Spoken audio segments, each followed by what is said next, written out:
I've had the opportunity to attend countless conferences. My advice for folks that are choosing to attend conferences is you've got to get the best bang for your buck. You have to go into attending conferences with a game plan in place.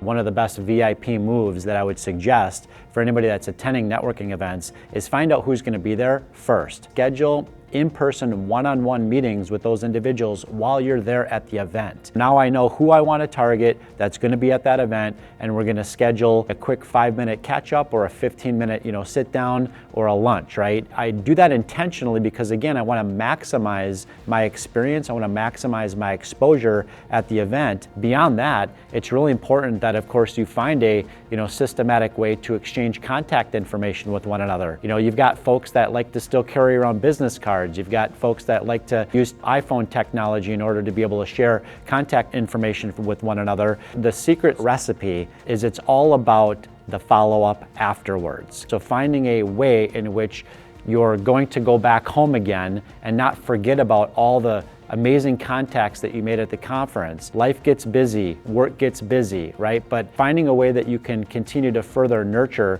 those relationships with those new connections that you made at a conference, that's really going to be the game changer.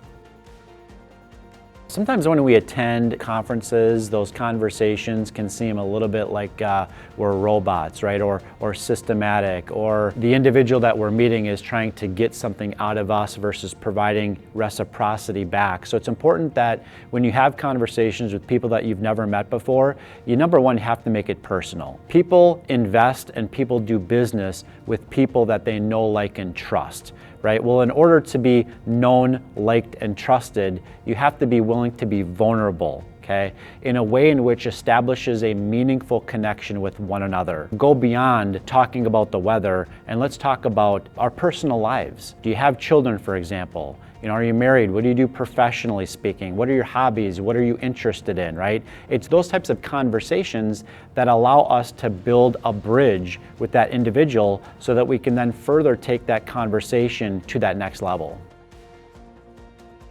One of the ways in which I establish connections and contacts with folks is obviously I introduce myself, but I further dive straight into, things like what do you do for work? What brings you here today?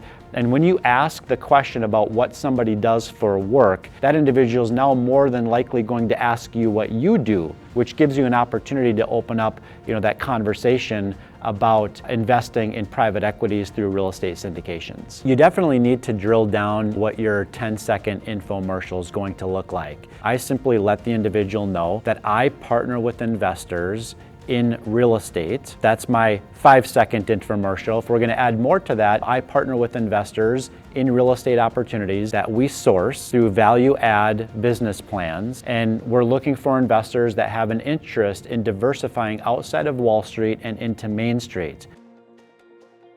When it comes to follow-up, I typically like to give it at least 5 to 10 days from the time that we attended the conference until I follow up with them. Why? Is because I don't want to seem too desperate. Everybody lives busy lives. Typically when we get back from conferences, we've got some work things to get caught up on, we've got some personal things to get caught up on. So I typically like to leave a window of about 5 to 10 days from the time that we met at the conference till the time in which I am reaching out to them to establish that follow-up conversation.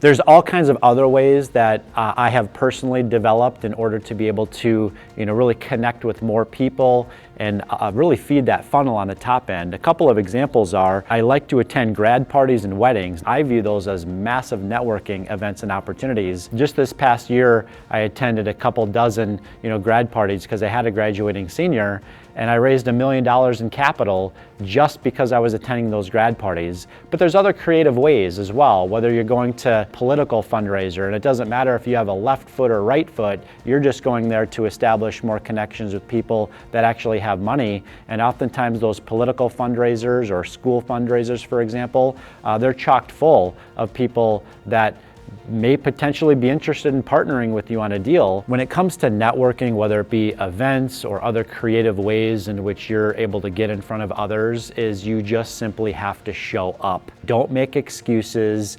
go into those engagements with a drawn out game plan. You just have to remind yourself, I have to get outside of my comfort zone. It's all about net new conversations with net new potential individuals that could ultimately become potential investors. But that doesn't start unless you actually show up and you're intentional about having direct conversations and really feeding that funnel so that you have enough people in your pipeline to continue to nurture, so that in the future you have enough capital to be able to raise into your next offering.